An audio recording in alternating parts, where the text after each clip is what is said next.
What's up guys, welcome back to Deck Tech for Decks. I'm your host Caleb. If you guys want to support the channel, you can click on that whatnot link in the description down below. You'll get a free $15 whenever you sign up and you'll be supporting the channel. Additionally, you can become a patron. Not only is that the best way to support the channel, but you'll get to vote weekly on a deck tech for me to brew. Special shout out to my high contributing patrons. Newsome, you rock. Now let's get into today's deck tech with Laughing Jesper Flint. And this is the weekly voted patron deck tech. So again, if you want to become a part of that, it's linked in the description down below. But let's get into what we're trying to do with this deck.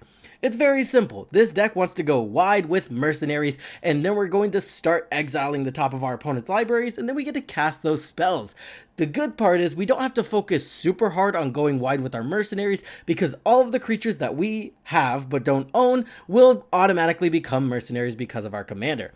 So I kind of built this like an Eldrazi deck. We just went hard into the ramp, and then we're playing some pretty cool bombs. We're playing Brainstealer Dragon. We get to run the Master Multiplied. Not only will these kind of ensure that we have a way to end out the game if we can't cast a ton of spells off of our opponent's library, but again, they synergize with the deck as well. We get to run Thieving Amalgam also, and remember you can flip those up if you happen to, get a creature off the top of their library. And then from there, again, we're running a ton of ramp. I'm talking all the mana rocks, just ramping to an oblivion. That way we are able to cast all of our opponent's spells. And again, once we get a board state and we're exiling 5 or 10 cards from the top of our opponent's library, we want to be able to cast as many of them as possible. I also found a couple squad cards that are going to be really good because we can just get a massive board of mercenaries all at once, and it's going to kind of hit our opponents out of nowhere. I also get to run the Immortal Sun here. Cost reducers are going to be solid because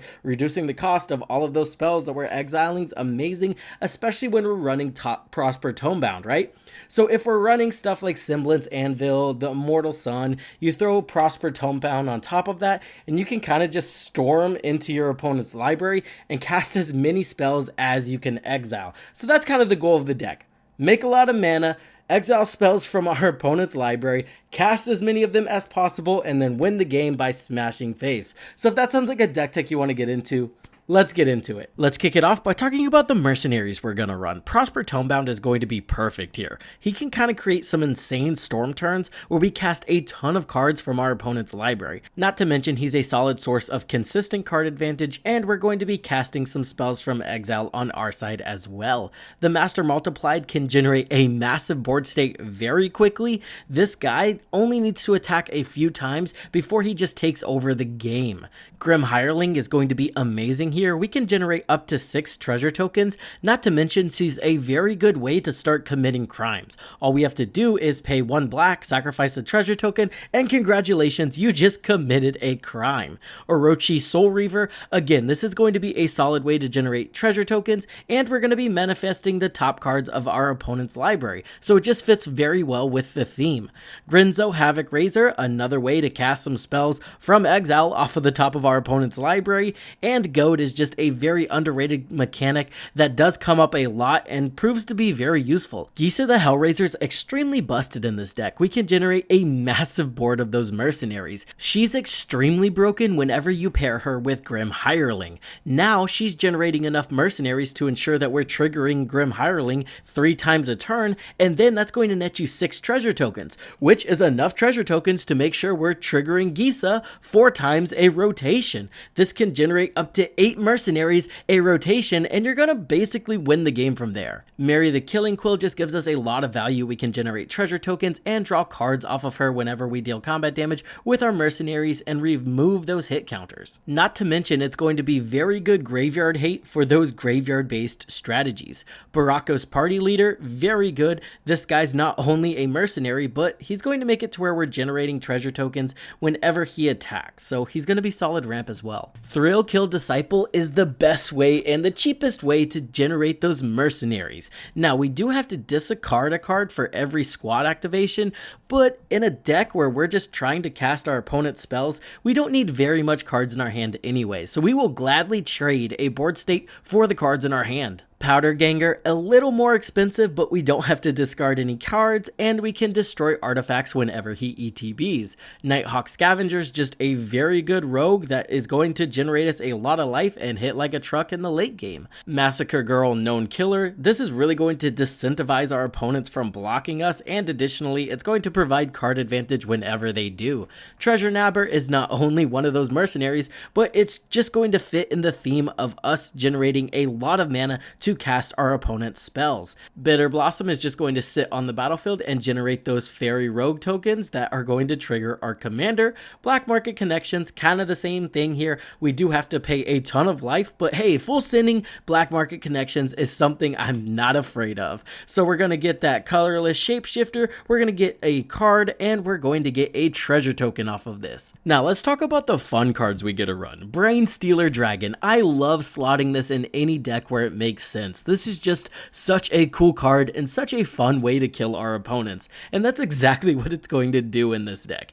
Every time we cast a card from exile, we're going to be draining them, and we get to exile more cards off of him, so he's just going to fit perfectly in the deck. Hoarding Broodlord is going to synergize perfect with this strategy, right? Half of the strategy is us going wide with mercenaries, so now we can tap those mercenaries to cast our opponent's spells to make more mercenaries.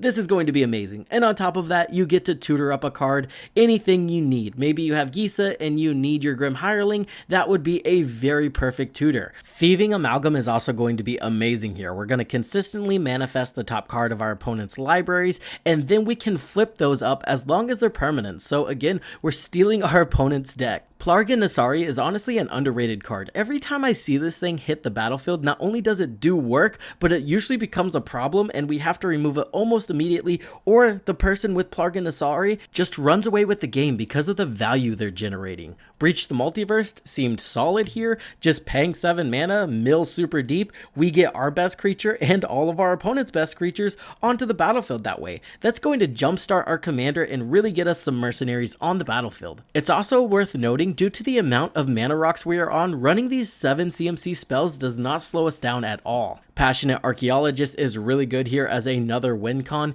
9 times out of 10, you're going to know what opponent to target judging on what commander they have, right? So you know who's got the good creatures and the good cards.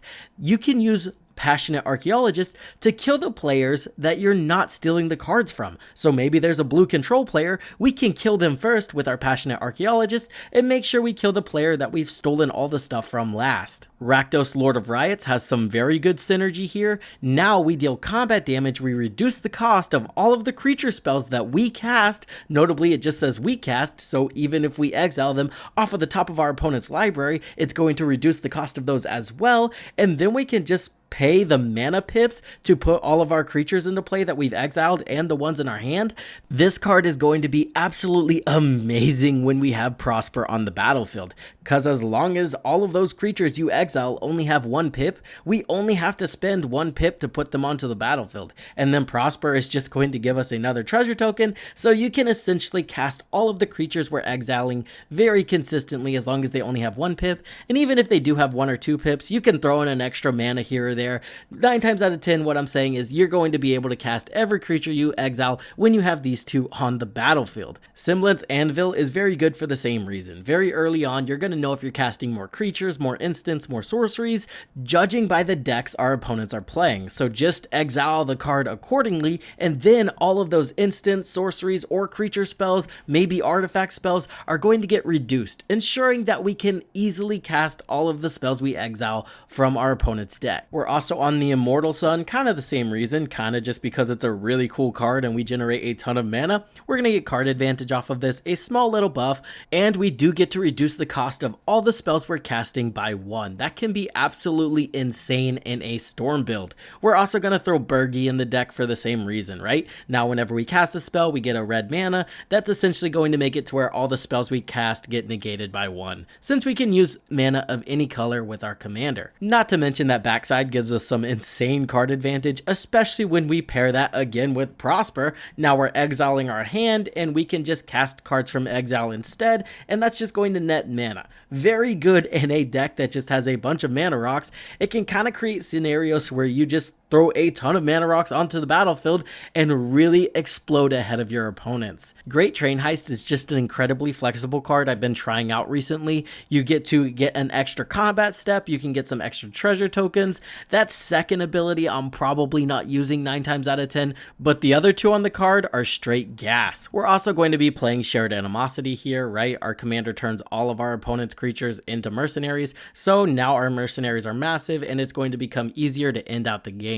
Professional Facebreakers just very flexible in this deck. Generate some treasure tokens. You can sacrifice the treasure tokens to go ahead and exile the top card of your library. Again, amazing with Prosper Tomebound when we're just casting more cards from exile. Chromatic Orrery is also a pretty decent include here, since we will have other permanents or other colored permanents on our battlefield that just aren't black and red, right? If our opponents are playing blue and they're playing green and we have someone else playing white, we can potentially get it to where we draw 5 cards off of this, and if not, it's just going to be a massive mana rock, which is what we want in the deck anyway. Mana Geyser is going to create a lot of mana. Again, we get to use mana of any color, so Mana Geyser is amazing here. Relic of Legends, tap our commander, and Relic of Legends taps to add some mana.